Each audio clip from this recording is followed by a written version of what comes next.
Ba-da-da-da-da-da. Dungeons and Dopamine. Ta-da!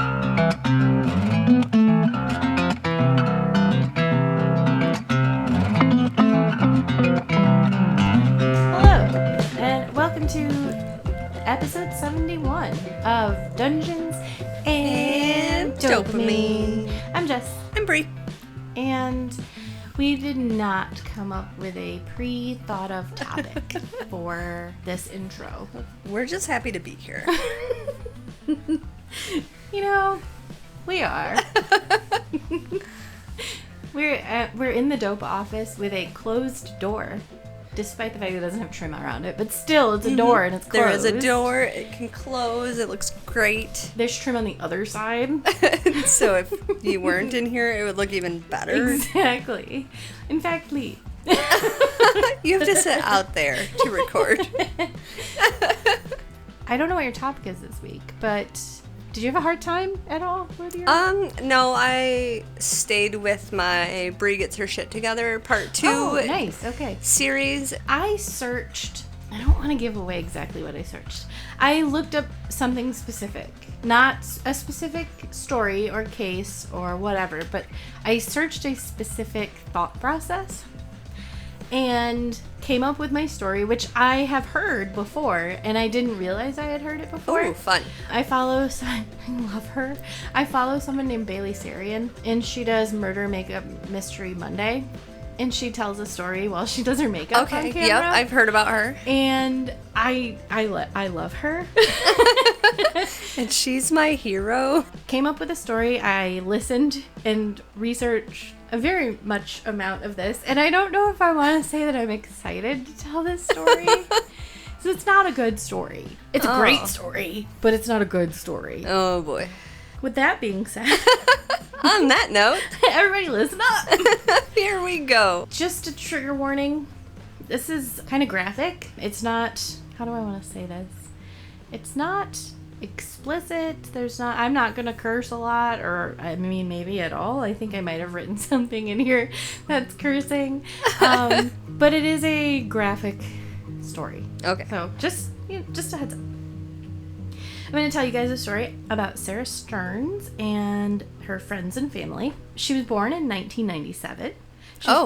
Yeah. That's okay. Yes, and that actually has some bearing on why I'm feeling how I'm feeling about this story. All right. She was born in a place called Neptune, New Jersey, which is the coolest name for somewhere. Right? So Sarah, she loved the arts, any version of them. She painted window displays in her town for local businesses. If there was a film or arts festival, she was going to be there. She was a really talented artist. She liked photography. I mean, fill in the blanks. Like if it's art, she loved it. A lot of people explained her as a really happy and kind person. She described herself as a chaotic optimist, which I love her. Mm-hmm. And what a beautiful would be phrase. BFFs. You would. I want to be a chaotic optimist. Right? So I loved that. I thought I did actually think of you when I was like, Bree's gonna love this. She was, like I said, a talented artist herself. She lived a pretty typical middle class life. She had really good friends in school. She actually had two best friends, Liam and Preston. And they were those friends who, kind of like you and I, we won the Peas in a Pod award in high school. Mm-hmm. If you saw one of them, you knew that the other two were going to be nearby. They were those kind of friends. Liam had her listed in his family section of like MySpace or Facebook. I can't remember which one. Just great friends. Sarah and Preston attended prom together one year. But it wasn't that they had anything romantic. They were truly all just best friends. Sarah, she did lose her mother in 2013, so while she was still in high school, which was really hard on her, but her and her father and her grandmother kind of made it through. They were pretty tight-knit from stories. Okay. So, one report actually said that she was so into like arts and everything that she even really appreciated like social media arts that were just in 2016-ish is when this is coming around. So they were just getting started on that kind of thing. So think like Jenna Marbles, who we all love and miss so much. Those sort of content makers. Whew, that was hard to get out. What's the word again? Today, Junior.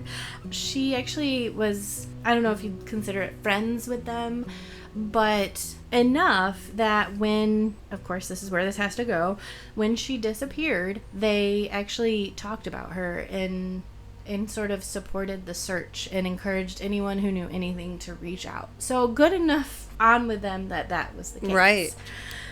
On December 3rd of 2016, Sarah disappeared.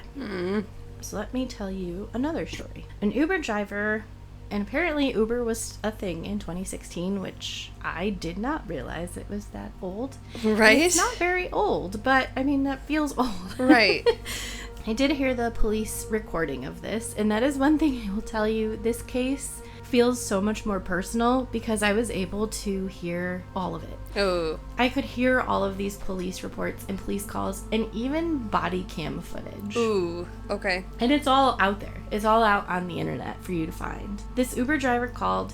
He just said that on the Route 35 bridge, which overlooked the Jersey Shore, he was passing by and there was an old car on the side of the road. The dispatch asked him, do you think that there was anyone in the car? And he replied with, unless they were laying down, it didn't look like it. They asked him his name. He said, I'd rather remain unattached to this. I don't really want anybody to know who I am. So okay. They did have his phone number and everything, and I think it was more of just he didn't want to be tied to it. Right. Police arrive, and they find a 1994 Oldsmobile belonged to 96-year-old Lillian Stern. The keys were still in the vehicle in the ignition, but the car was not running. There was no sign of Lillian, and I'm not entirely clear on how the police learned this, but they did learn that Lillian was actually ill and in Florida, and her granddaughter, Sarah, had been primarily driving the car. The last report of the car being seen was a neighbor having seen it backing out of the driveway at 11:45 that night. So he couldn't confirm who was driving because it was very dark, but he did see the car leaving. Sarah's father was also in Florida and was unable to get a hold of his daughter, and when the police called and said, hey, do you know where Sarah is, he got really concerned and started immediately driving from Florida to New Jersey. They went to her home and they could not find her there. All they did find was her dog Buddy, and people said this is really weird because Buddy is her life. She takes him everywhere, and he was crated in the house, which they also said was weird because Buddy traveled with her, and when he didn't travel with her, she didn't really crate him. It was more for emergencies or uses where he might get hurt or something. Right. Just a note that's kind of maybe a slightly poignant part of this is that her house is a little bit emptier than the normal house would seem because she had been bringing her deceased mother's belongings to different family members and asking them to store them. And so a lot of people had different boxes and bins of her stuff and her mother's stuff. Okay. So kind of weird. I did want to point out, this was very important to me. Buddy was well taken care of by the police officers. Oh, they gave him a ton of attention and treats and love while they were investigating. Good. I was a little worried. I know. I always am when there is a dog. I was going to start off by saying the dog does not die in this story. I wouldn't tell a story. Really. True. Except for like Stubby. Well, because Stubby was a baller. Right. And he lived a good life. Yeah. It wasn't like he died tragically in the beginning of the story. Exactly. Yeah. When the police did call Sarah's dad, he said, you know what? You should check with Liam. They're together all the time. You should go see what he has to say. and they arrive at his friend Liam's house. Liam and Preston did live together. You can see the conversation the police have when they first show up to Liam's house on body cam.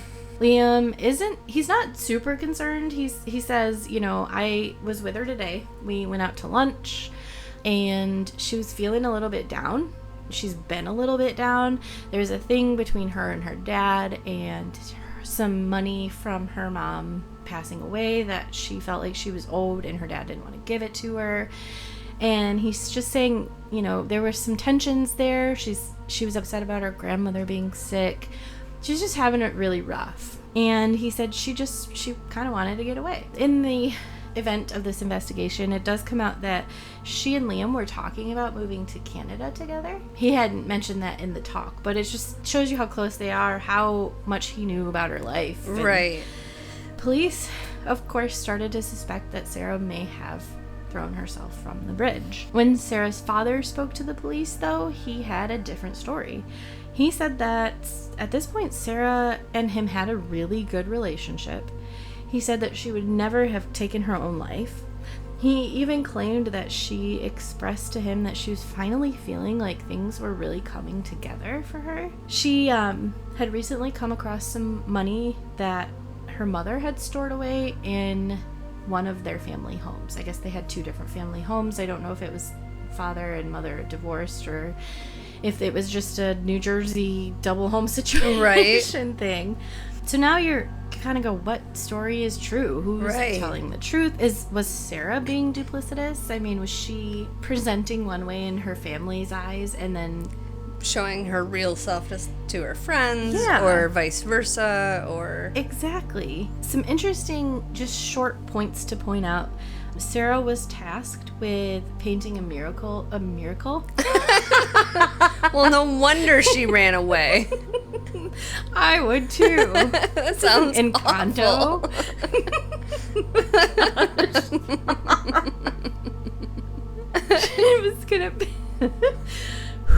She was gonna paint a mural at a local sub shop soon, and she had been hired to do that.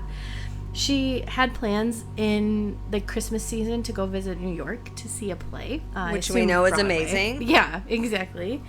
And she had purchased a television to gift her grandmother for Christmas. She had plans the next day to go to lunch with a friend and had several partially completed art projects. So not necessarily the actions or schedule of somebody that would be throwing themselves off a bridge. Exactly. I mean, not to say that it couldn't have been a sudden big thing that happened, but sometimes you hear about people getting ready for these kinds of things. But then you also see she's been giving boxes of her stuff to friends and family. So what is it? The next day, the police go and they ask Liam to come in so they can talk to him some more, being the last person with her and seemingly the person who knew her so well. He did go over the day he had with Sarah. He said they'd gone to lunch at Taco Bell and CCTV was able to confirm that. Then they hung out a little while and he had to head to work, and he worked at a restaurant. Police, like I said, confirmed this via CCTV. The only thing that happened that Liam didn't mention was that they had stopped at the bank, and Sarah had gone in and visited her safe deposit box. Police went to the bank and found that she had taken several $1,000s out of her safe deposit box. But there was a substantial amount of money still left in the safe deposit box, well over $10,000. Wow. They did also notice, this is a weird fact for me to throw out there, but just bear with me. They did also notice the money was older, 70s and 80s style bills, and that it was abused. Like it looked dirty and crumbly and in really poor shape. Okay. The bank said that she came in, she got her money, she left. It was very uneventful. She didn't really say much to anybody. And so police were a little confused about why Liam left that part out. But also, who cares? I mean, It's just a bank trip, right? And if she didn't mention, like, why she had to stop at the bank. If she was just like, hey, I gotta stop at the bank. Yeah. Like, I wouldn't really think much of it. Granted, then if my friend was missing, I might be pulling out all of these details. That's true. I'm remembering every part of... That's true. Yeah. I mean, if you disappeared today, I'd know exactly what time you got here and what you did and how you spoke. Right. It would be really strange. But it was a mundane thing, so who knows? And who knows how you feel in a situation like that when your best friend has just disappeared. Right. Police also did bring in Preston to question, and he just didn't really have a lot to say. He hadn't seen Sarah, he hadn't talked to her in a while, just he was very unhelpful. Michael, her father, did organize a search for her. It was a very close-knit town, and about 200 people showed up, which was great because it was December in Jersey, so it was very cold. They did also try to check the water that night, but it was so cold and dark that they couldn't see anything. Right. So a lot of Sarah's friends arrived. Liam and Preston were there, of course. You can see the news clips of her father talking to the camera. Liam is there. He says that Sarah is a really strong girl, and they're really hopeful they're going to find something. Despite their hopefulness, nothing turned up that day, and they ended up going through the holidays without her. And this is where things start to change. One day, a man walked into the police station and said, "Hey, I've got some information. I'm pretty sure Liam killed his best friend Sarah." What? It's not funny. I'm not laughing because of that, but right. This is exactly the reaction I was going for. Anthony Curry walked in and told police Liam had killed Sarah. He went on to explain that he and Liam were both huge horror film fans. This makes sense. I mean, Sarah was also a film fan, so the three of them knowing and getting along really well makes sense. Anthony and Liam used to share movie ideas and plots and scripts and techniques for filming and ideas. So it wasn't weird when around Thanksgiving, Liam told Anthony he had a great new plot idea for a movie. He talked about a movie where a girl gets strangled to death by a guy who wanted the money that she had recently come into. Police did say, "Why the heck are you coming forward now after all this time?" Right. And Anthony admitted that he truly really didn't think anything of it because they'd done this kind of thing before. They had talked about these kinds of movies. They were fans of it. They'd even done some amateur filming and stuff. But Liam recently had been Snapchatting him. We know that Snapchat deletes your information after you speak to each other. So, and especially back then, I don't even think they could store any of it. Right. I don't think they even wanted to. So, Liam had been snapping him and asking him, "Have you spoken to the police? Have the police come to you?" This was getting more and more regular, and the things he was saying were freaking Anthony out. So much so that if you take a screenshot on Snapchat, it does tell the other person. He was taking photos of the phone with another phone. Okay. So it didn't alert. Yes. At that point, police kind of started thinking back on Liam and all of his answers and realized that he had asked a really weird question while they were talking to him. He had said, "What are the chances that if she jumped off the bridge, she would be well out into the ocean by now?" Which police kind of thought was weird, but also maybe he was asking because he wanted to know if his friend could survive. Right, you know? right. Grief does weird things to people. So the police decided to recruit Anthony, and they asked him to ask Liam if he could borrow money and indicate that Anthony knew Liam had recently come into some money. Liam agreed. They outfitted Anthony with some hidden cameras. They agreed to meet, I guess, in a car. I'll go to that. And what transpired is legitimately one of the most disgusting things I've ever seen. Oh. I did actually not watch the video, but listen to the video where he talks about this. I did catch, I mean, it was playing while I was working, so right. I caught a few glimpses of it here and there, but let me just remind you, content warning, y'all are gonna hate this guy as much as I do after this is over. So Liam gets into the car. He's cocky. He's talking about how he's done drugs. He's talking about a bender he went on and blah, blah, blah, blah, blah. Tells Anthony, "Hey, I need to pat you down to make sure you're not wearing a wire."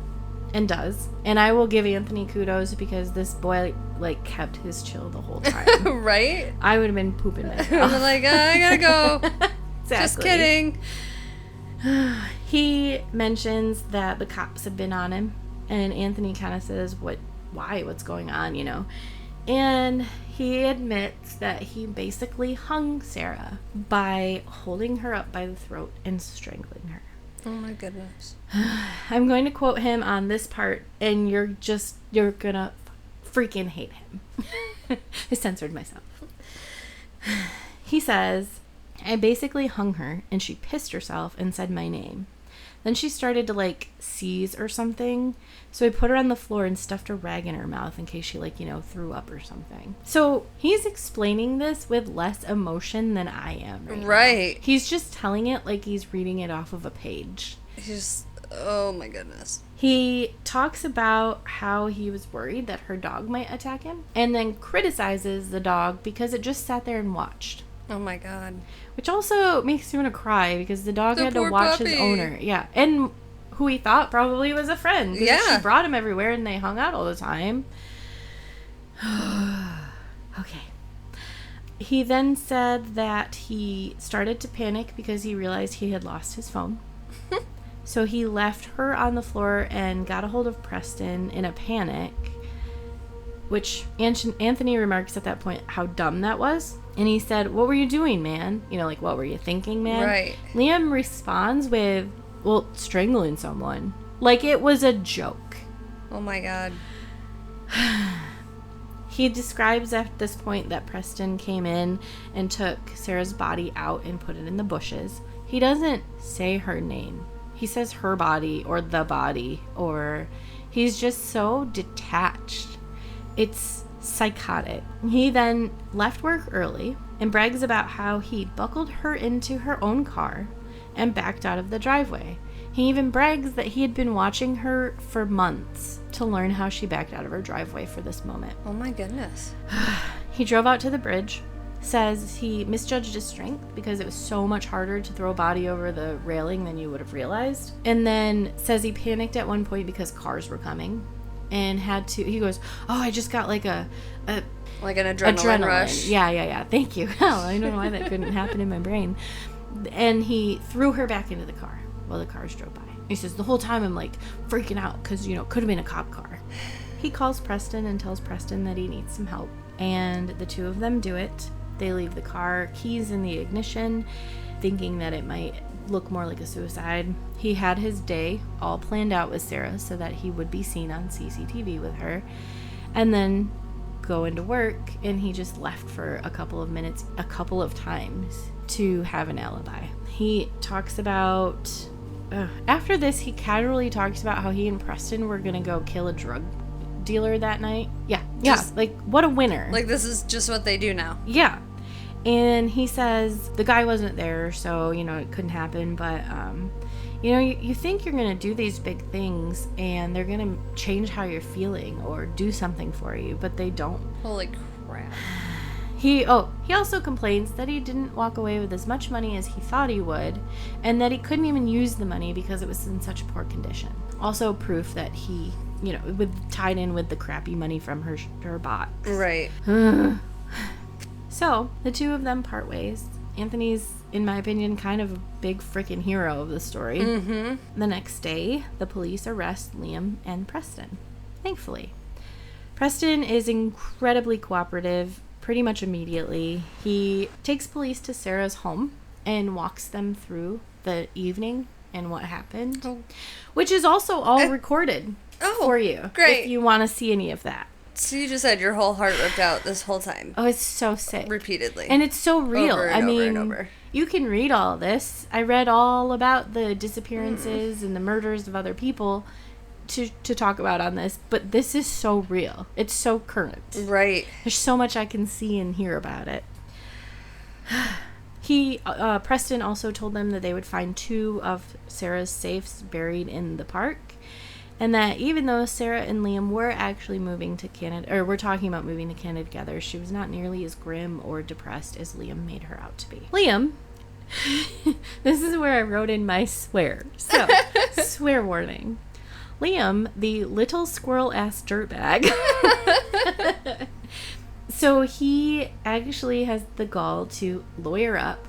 He pleads not guilty on every count. Even though it's all recorded. It's all recorded. His whole confession. So but the best part, what he said that recording was an audition for a movie. Mm-hmm. Mm-hmm. His lawyer was another disgusting pig who tried to course. claim no body, no proof, no crime. But thankfully, that didn't matter. Liam was guilty on 7 counts, including manslaughter and first-degree murder. He cried... Oh, sorry, second swear warning. He cried like a little bitch. Good. Life in prison, no parole. Yay. Preston was sentenced to 18 years. He's eligible for parole in 2032. He did indicate a great deal of remorse for the entire thing. I'm not sure if that matters. Did he... Was it in there, like, did he just say he was going along with Preston, or with Liam because he felt like he had to, or... I think it was the money. He was supposed to get a cut of the money. He did get $2,000 for it. Because that's worth my friend's life. And then, just a short note, Liam's mom says she doesn't believe any of it and that the two were way too close and he would have never done that to Sarah. Sarah, unfortunately, her body has never been found. My goodness. That is the story of Sarah Stearns that I could not tell you was a great story or that I was excited to tell you. Because it sucks. But it's a good story. Yes, yes. I know what you mean. Exactly. It's hard to quantify Right. what it is. And I just... How could you do that to your friend? Yeah. Like, really, I mean, you mentioned, like, he was high on something, but was it, like, drugs? They needed money for drugs. Right. And when did they learn about the money and she suddenly went from being a friend to being... Right. A bank. And you said they had been friends for years. ever. Like, since elementary school. How does your heart suddenly turn somebody from lifelong best friend to... And if they were such good friends, like, what are the chances if he really needed the money or had a good reason that she would have just given it to him? Yes, exactly. So he must have needed it for, like, nefarious purposes, right? Oh, something he awful. Wasn't willing or able to just ask her for it. Right. He did pressure her to take the money out of the bank. He had wanted, that day when she went to the bank, he had wanted her to empty the safe deposit box. For whatever reason that we will probably never learn, she did not. But so that they could get started in Canada. And that would be my guess about why she was also sending belongings to different places. Because she was not planning on being there, so she wanted they her were getting ready to move somewhere safe. Yeah, but it's just the idea. I can't even wrap my head around ending someone's life at all. Right. Like, that idea is so insanely absurd to me that I can't even, like, try to think about how I feel about it. Because it's just abhorrent. But to then think about doing it to your best friend or someone you're supposed to love. Right. Yeah. And like, the idea that someone you've known, like, your entire life is still not somebody you can trust. Like, they can so easily just turn their back. Turn on you. You better not. Right? I can't. We're on this podcast now. People would suspect me immediately. Be like, Jessica's always telling those creepy stories, you guys. Exactly. Sounds very similar to the Sarah Stern case. But it's just... Wow. Yeah. It's a wild story. I thought it was going to be the dad. I just assumed. They're like, oh, the dad got immediately worried and just packed up and started driving home. I'm like, well, but why? Like, did he know something? At first, I kind of thought maybe she had committed suicide. Right. Like, truly, maybe, with all of that. And I did. Okay, so when I searched for this case, I actually searched for cases with a twist. Ooh. Good idea. And that is how this one came about. And that is why I chuckled when your reaction to Liam was, oh. Because that was what I was going for. Yep. And in the beginning, I also was playing devil's advocate on both sides because I didn't want you to feel like I was drawing you to Liam or to her father or to Preston for any reason in particular. Right. So I'm very sorry I may have misled you as I did a couple weeks ago with the Ghost Watch episode. You're such a jerk, Jessica. I'm a terrible person. The worst. It's not quite as twisty as my Winchester home, but... So, the story of Sarah Stearns, and I'm sorry. Thank you, because my heart is sad now. I know, it was a lot. And I went I kind of went long. It's kind of a long story. It was 10 pages of notes. Oh my goodness. And it's so sad. So maybe if Liam had his life together a little bit more, he wouldn't have needed to murder his best friend to steal money. Please tell me more. Perhaps if his home organizational systems were up to par, he would have not been so desperate. I think that's completely reasonable. Yes. This is part 2 of Brie Gets Her Shit Together. This week I hyper-focused on like home organization, which again is selfish because school started this week and I'm just working on getting our life together. So it was kind of easy for me. No, it was easy for me, mostly because I was already hyper-focusing on it at home anyway. So that's my reason behind it. I do want to preface this with I am starting to put some of these things in place in my life, and I am trying out these different organizational systems and kind of giving an overview and reviews of what works and what doesn't work. But I do want to point out that I'm not doing what I usually do, which would be researching all of this, putting them all in place, getting them perfect, and also trying to reorganize my whole life while I'm doing it. This is something I have done in the past. This is something I usually do. Is probably why a big part of why I always fail. Or I won't say fail, but why it never lasts. Sure. Yep. So at this point, I am focusing on the tools and the systems and getting them in place so that eventually I can then work on the routines and work on, chore lists and cleaning schedules. Right now, I am just getting it set up so I can be successful later. If you are the type of person that gets overly excited like I am, don't try to do this all at once. Okay, so I focused on, I'm calling it home organization, but it is kind of like family and home organization. This weekend we focused a lot on the house and Connor's room and getting ready for the school year. So I wanted to talk about that. We kind of touched on this I think in our motivation episode, but I want to start with talking about like a command center. And I'm going to use the word family a lot. This could be whatever sort of family you have. I don't care if it's you and your spouse and your kid, or you and a partner, or you and a roommate, or you by yourself. You have to find what works for you, and I'm using family as an all-encompassing term. I think it would be important, or at least in my journey, it is important to start with like a command center.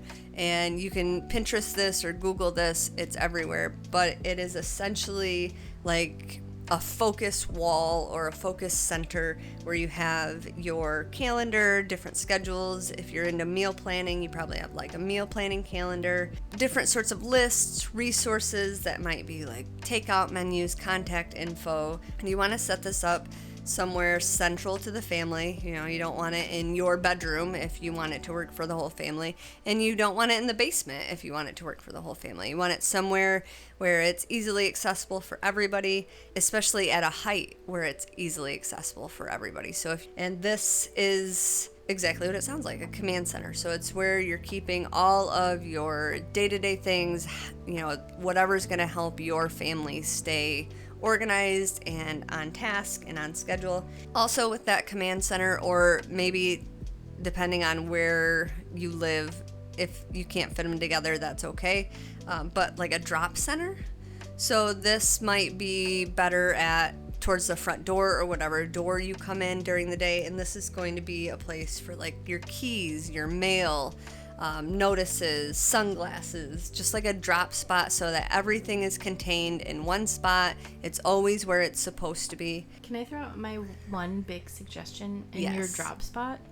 Have a paper shredder that's Yes. plugged in and convenient so that you can literally take that trash mail and shred it immediately. So Yes. it doesn't go in a pile to be burned or shredded later.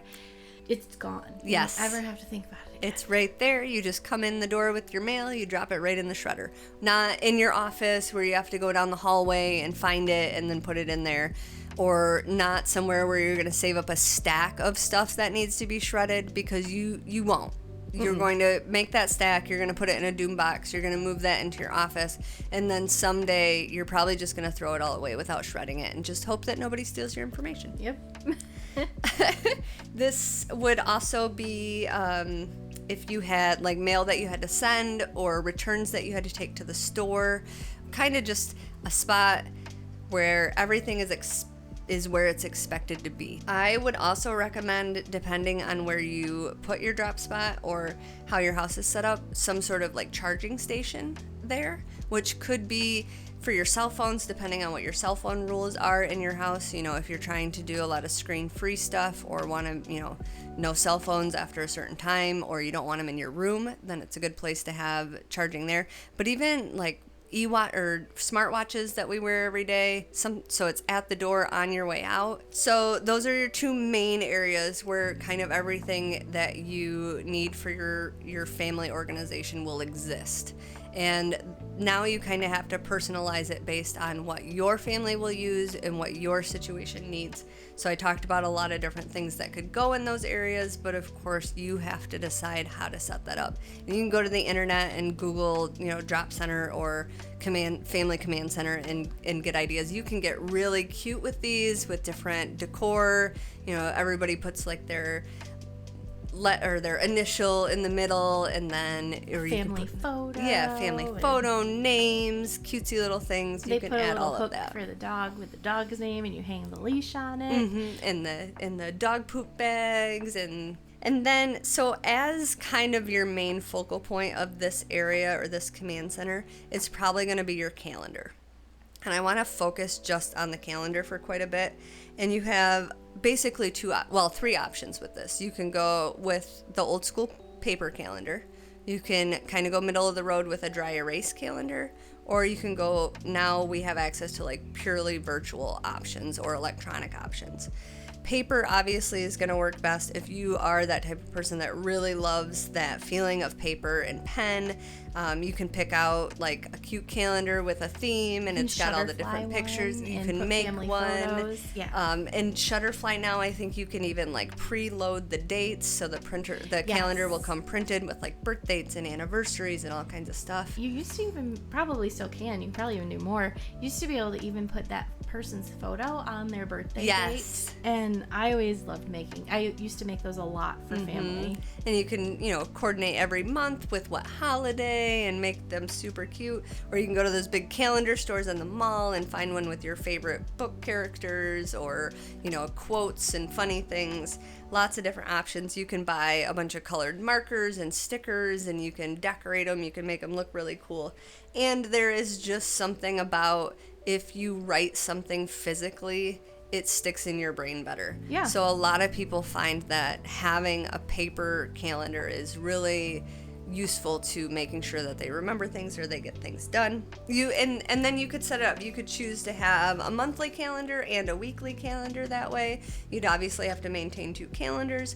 The downsides to this is the maintenance, especially if you're using a weekly calendar, you're updating it every week. If you're using just the monthly style, you're either updating it every month or you have to sit down and go through and put everything in, plan it all out. If you have multiple people using the calendar, it's either going to fall onto one person to then keep track of all those things and make sure those things end up on the calendar, or you've got multiple people trying to write their things in. It can be cluttered. You don't have the ability to erase or change things as easily. So there's lots of downsides, but I won't argue with you. There are lots of people that just have to have that paper situation. The dry erase calendars are a little bit more flexible, but again, you are still updating this at least once a month, if not weekly, depending on the style that you're using. There's no ability to look ahead with a dry erase calendar because you only have the 1 month or the 1 week available. So you probably, again, will have to have a duplicate system where you either have everything stored on your phone or in a paper calendar at home that you're then transferring onto the dry erase. But this is definitely the more preferable version if you don't have access or the money or the capability to have an electronic calendar. And then, of course, there are becoming more and more options for electronic calendar options. And I'm going to talk about this kind of for the majority of this topic. I splurged and we bought the Skylight calendar. And I did specifically choose Skylight because we had bought their picture frame in the past for when my dad was in the hospital. Nobody was able to visit him. He was there by himself. And you could upload pictures onto his electronic photo frame from anywhere. As a side note, we are not sponsored by Skylight yet. However, so I am not being paid for any of these reviews or any of this information, but if they wanted to, I totally would. And if some other company reached out, we would turn on Skylight immediately. Exactly. No loyalty there. What I was looking for when I bought the Skylight calendar was something to help me take the mental load off myself. So like I said, we had tried dry erase calendars, we have a paper calendar, but it was the same argument that primary caretaker people have all the time, where my husband was always asking, well, what are we doing this weekend? Or what do we have going on this day? Or do we have plans this day? It was all on me because that's just how the duties have worked themselves out at our house. I wanted something that was centralized so the whole family could see it, the whole family had access to it, but that didn't have to involve me sitting down weekly or sitting down monthly and transferring everything onto a paper or dry erase calendar. Because I don't have the time, I don't have the mental capacity anymore to have to deal with that every week. So I bought the Skylight calendar. I did splurge and also do the subscription with it, but you don't have to. The subscription basically just allows you to email, if I got a wedding invitation, I could take a picture of it, email it to the Skylight email address, and it will automatically put it on the calendar for me. That might be the only function that you need for the subscription. There's, you can't do pictures if you don't have the... Oh, okay. Which I was very disappointed to learn because we didn't want to pay for it. Yeah, that is disappointing. Okay. Well, yeah, so if you pay for the subscription and you want to, it can also work as a photo frame. So it works as the screensaver when you're not using it as a calendar. You can have pictures pop up and scroll through. It's cute. The main thing, the reason I chose Skylight and the main functionality that I needed was that we could use our own phone calendars and it would automatically sync to Skylight. I did not want something where I had to open up another app and put my event in there. So Skylight does sync with, I think, Google Calendar, iCalendar, pretty much any of the big ones that work with your phone, probably Outlook.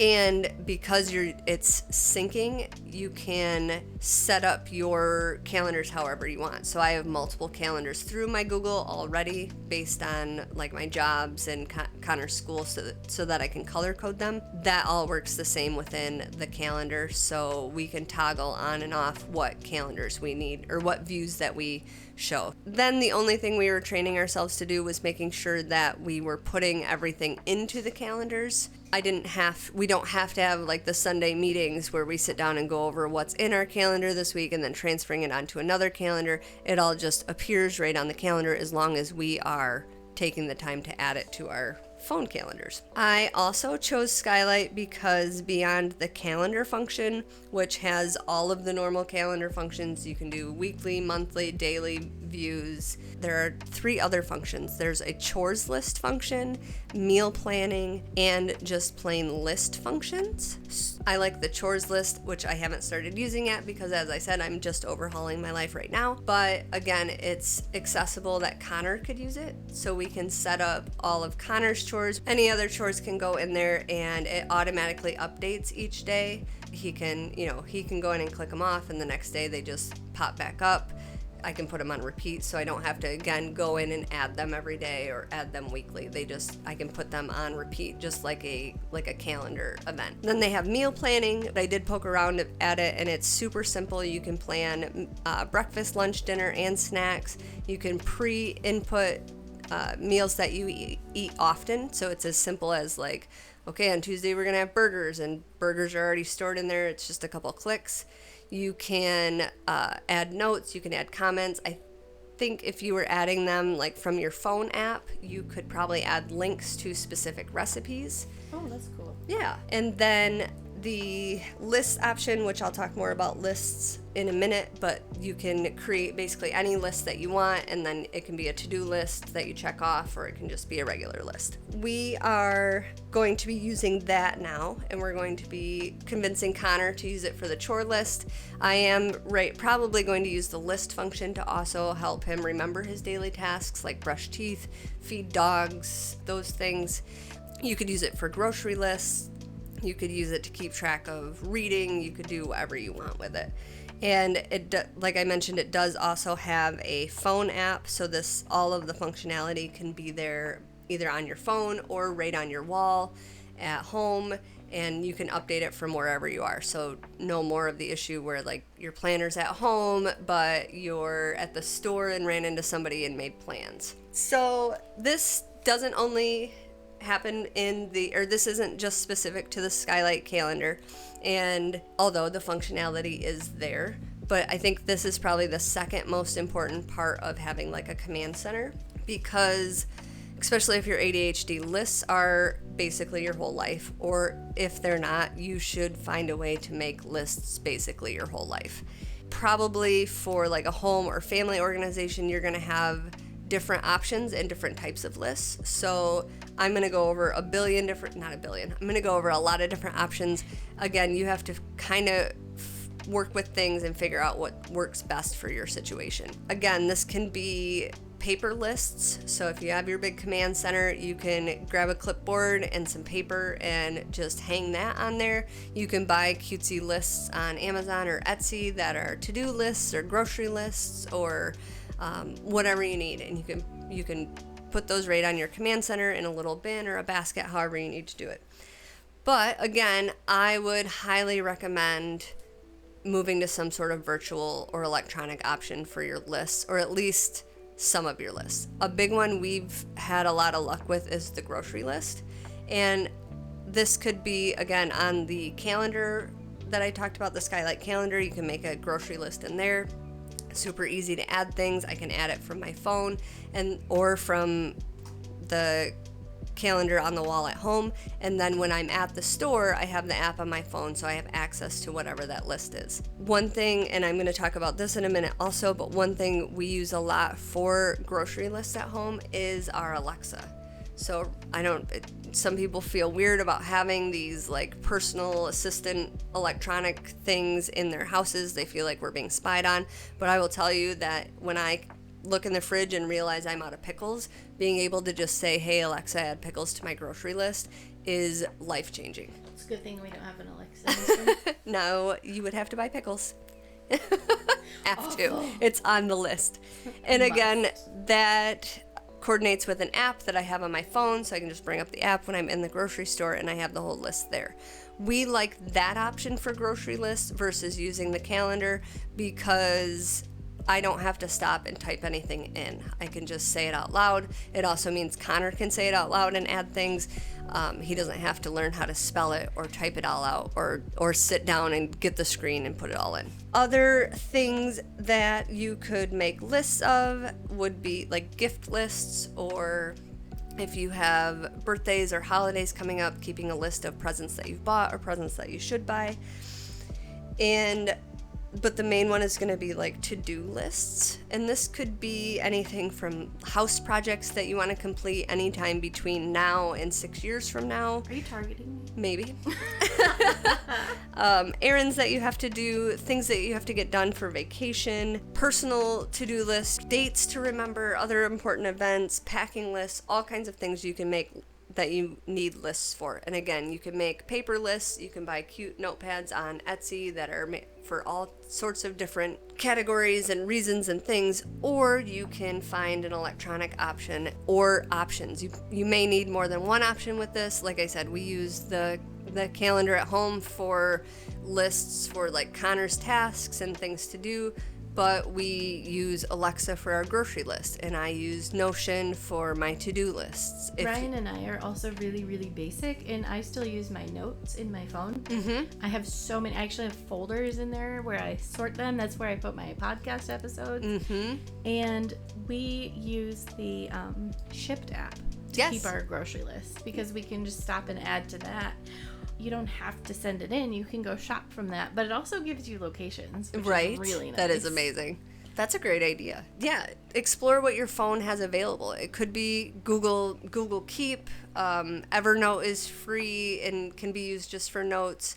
Whatever note, Samsung Notes or iPhone Notes, and most of those at this point all back up somehow to some system. So I know since I've had Gmail for a very long time now, whatever notes system is through Google somehow ended up as like a notes app on my phone, and I still have notes in there from 10, 12 years ago that I just jotted down at some point on my phone. So explore what you have available, explore what you are already using. So if you're already using a calendar system, see if that has options for lists. If you're using Shipt or other things for groceries, can you just use that for your list? Do you need paper lists? Go overboard.